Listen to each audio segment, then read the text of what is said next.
Horas, kita bertemu kembali dengan Renungan Harian Carpe Diem. Hari ini Selasa 1 Agustus 2023. Kiranya di hari ini damai sejahtera Allah yang melampaui segala akal memelihara hati dan pikiranmu di dalam Kristus Tuhan kita. Mari kita memulai perenungan firman Tuhan hari ini dengan menyanyikan buku ND nomor 216 bait yang pertama dan yang keempat.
Firman Tuhan untuk kita renungkan hari ini adalah yang tertulis dalam Yesaya 54 ayat yang ke-10. Sebab biarpun gunung-gunung beranjak dan bukit-bukit bergoyang, tetapi kasih setiaku tidak akan beranjak daripadamu, dan perjanjian damaiku tidak akan bergoyang, firman Tuhan yang mengasihani engkau. Demikianlah firman Tuhan. Pada 30 Juni 2023 yang lalu, kota Batul dilanda gempa bumi. Namun gempa itu tidak menimbulkan akibat yang separah gempa yang terjadi di tahun 2006. Saat itu, 71.763 rumah rusak berat. Bahkan ada yang runtuh hingga rata dengan tanah. Ya, goncangan yang diakibatkan gempa telah meluluh lantahkan bangunan-bangunan. Hanya yang pondasinya kokoh saja yang dapat bertahan berdiri dan hanya rusak ringan. Firman Tuhan hari ini memberitahukan kepada kita, ada yang kokoh berdiri dan tidak bergoyang, apalagi hilang atau beranjak, sekalipun gunung-gunung beranjak dan bukit-bukit bergoyang, yaitu kasih setia Allah dan perjanjian damainya kepada umatnya. Kasih setia Allah dan perjanjian damainya tidak akan berubah terhadap umatnya, tidak akan beranjak meninggalkan mereka. Sahabat Carpe Diem yang dikasihi Tuhan, pandemi COVID-19 yang berlangsung 2 tahun lebih telah menggoncang dunia dengan juga kehidupannya. Dampak dari goncangan jauh lebih dahsyat daripada gempa tahun 2026 di Bantul.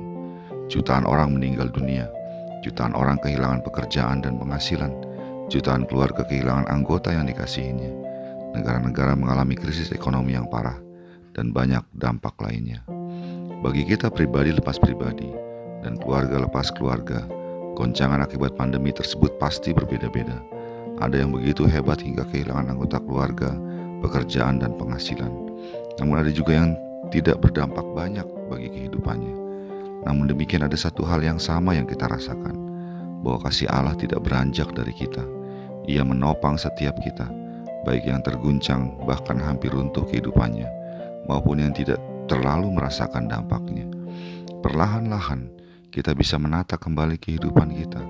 Yang runtuh ekonominya ditolongnya untuk bangkit kembali, yang berduka dihiburkannya dengan berbagai caranya, yang terluka hatinya dipulihkannya, bahkan yang terguncang imannya dikuatkan kembali oleh caranya yang bijaksana.